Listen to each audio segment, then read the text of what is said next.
আসসালামু আলাইকুম সবাইকে। আমি কাউসারা নতুন একটি ব্লগ নিয়ে আসলাম।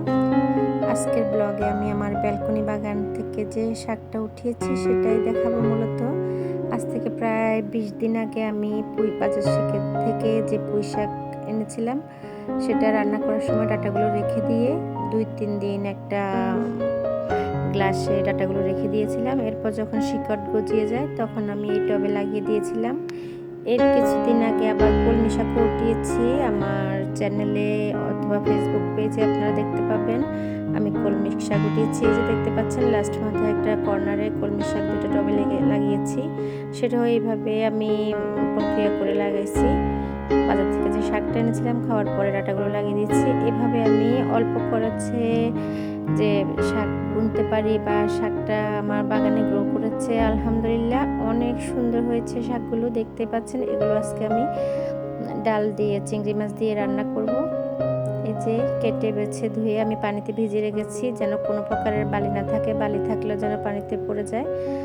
3-4 বার করে ধুয়ে এই যে নিয়েছি পরিষ্কার করে। এখন আমি ডাল চিংড়ি মাছ আগে থেকে সেদ্ধ করে কষিয়ে রেখেছি। এখন আমি শাকগুলো দিয়ে দিব। এত মজা না খেলে বোঝা যাবে না নিজের হাতে লাগানো সার ছাড়া যে কীটনাশক এবং সারবিহীন শাকসবজি যে বাগানেও উৎপাদন করা যায়, বাগানে নিজের বারান্দায়ও করা যায়, সেটা কিন্তু অনেকেই জানেন না।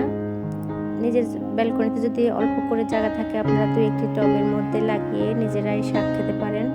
যেমন পুঁই শাক, কলমি শাক এটা কিন্তু খুব সহজে অল্প দিনে তোলা যায় আর খুব একটা যত্ন করতে হয় না। শুধু প্রত্যেক দিন বিকেল করে একটু পানি দিয়ে দিলেই হয়।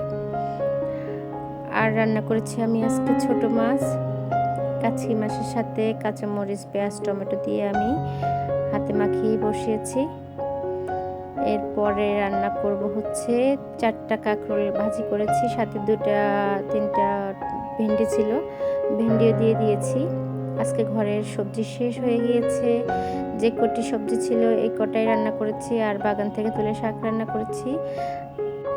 এই তো আজকে এতটুকুই শেয়ার করলাম। ভালো লাগলে অবশ্যই কমেন্টে জানাবেন। আল্লাহ হাফেজ।